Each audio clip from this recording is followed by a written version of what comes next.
If I took prime Cristiano Ronaldo when he came in from Portugal and I put him in today's team, he'd struggle. These players go out onto the pitch now, they feel alone. They don't feel like they've got anybody. That's where I am a little bit critical of Cristiano. You're the man, you're the star, you're the best player in the world. Come on. Now's not a time to be throwing your arms around. Now's not a time to be walking off the pitch. Now's the time to make sure you lead those people. I do feel sorry for the current players, and that won't go down well with a lot of Manchester United fans, because a lot of Manchester United fans will say they're overpaid and they're chancing it and bluffing it. They're not. They're not. I know some of those lads. They're good lads. If they were sat here now with me and you'd be thinking, there's an element of vulnerability there. There is a lack of confidence. They're crying out for help. I wish they had Sir Alex. I wish they had Roy Keane in the changing room with Nemanja Vidic and Rio Ferdinand at centre-back and Peter Schmeichel in goal. Because if they did, they would grow, they would thrive, they would deliver. If the Manchester United team today was David De Gea in goal, Patrice Evra at left-back, Harry Maguire at centre-back with Varane, it was me at right-back. In midfield, there was Roy Keane and Michael Carrick. On the left was Marcus Rashford. On the right was Jadon Sancho. Up front was Martial with Rooney or Hughes. Those same 5 or 6 players that we're currently saying are not good enough to play for Manchester United, they would be outstanding if Sir Alex Ferguson was the manager, if the culture was still there. I don't honestly, that might be, I don't even know what I've just said, to be fair. I've not said it before, but you know what I'm trying to say? If you surround yourself by those people who've got those standards, who've got that experience, who can cradle you through the difficult moments like we were when we were young players, when people said we won the league with kids, we didn't. We wouldn't have won the league without the experienced players in that dressing room around us and the guidance of Sir Alex Ferguson. They've not got that guidance off the pitch, and they've not got that guidance and comfort on the pitch. I used to walk out in the tunnel with Peter Schmeichel in front of me, Roy Keane in front of him. Behind me, obviously, David Beckham always went behind me, but Dennis Irwin in front of me. I felt safe. I was 21, 22, 23 years of age. I felt safe. I felt comfortable because I knew I was being looked after by experienced people, and I knew that I wasn't alone.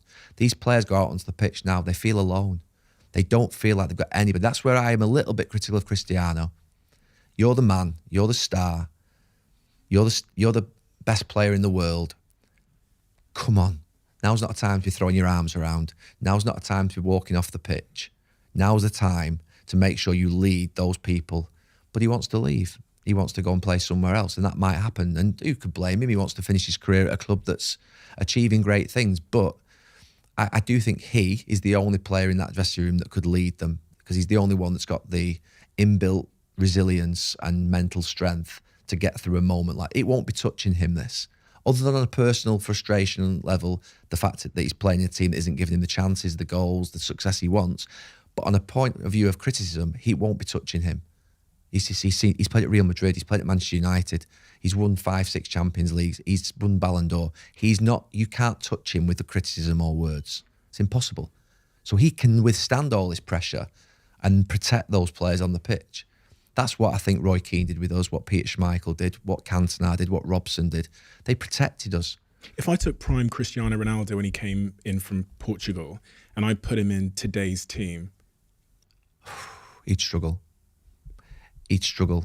I think he really would struggle without Sir Alex's guidance, without the patience of Sir Alex and Carlos Queiroz, who had that patience with him at the time. Do you think his career would look entirely different? It would look different.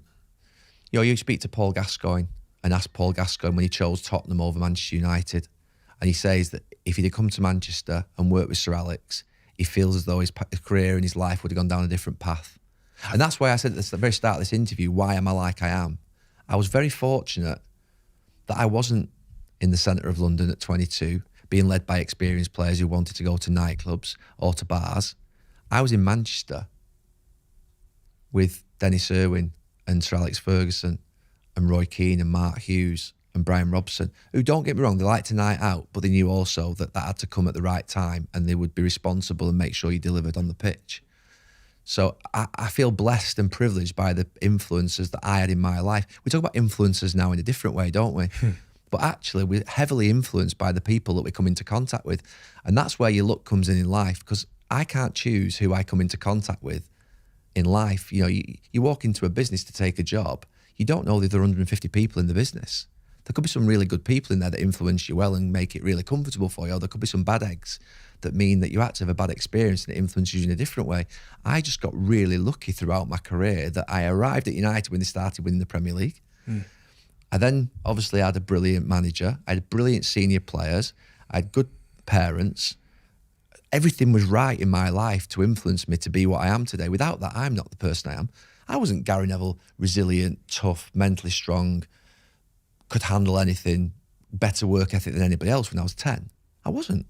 I was a kid, just to be fair, going to school like everyone else. But I had exceptional people around me, I believe, that helped me. And I don't believe these lads now in that dressing room have got that around. Well, they haven't got that around them. I had a thought cross my mind for the first time ever this week. And as a Manchester United We're going to fan- go down. Well, I grew up, my birth year was 1992. So I've only ever known great times at Manchester United, pretty much. Yeah. And it was the first time that I played out the scenario in my head that it's not guaranteed that we return to being champions. It's all I've ever known. Yeah. And it was the first time that I started doing the equation of like, how do great clubs fall? And this is one of the years where I've seen one of the real catalysts is, okay, so the brand starts to deteriorate, they lose commercial deals, then great players like Haaland and Nunez don't choose the club. Then we can't get great talent. We then don't have the money to get the great talent at an inflated price, which we could have paid in the first couple of years after the downfall. And then I'm thinking, okay, so there's a chance. And I hate to say it because I'm an internal optimist. It's embarrassing, but every year when we do our little score predictions in my football chat, I'm like, we're going to win the league every year. For the last 3 years, I'm deluded. But this was the first time I entertained the thought that we might, it's not guaranteed that we return to the club we were.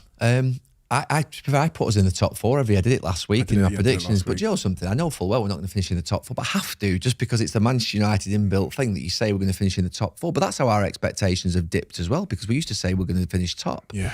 No, I'm convinced Manchester United will return.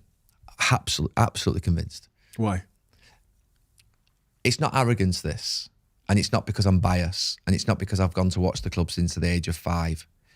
I've travelled around the world with the club for the last 30, 40 years.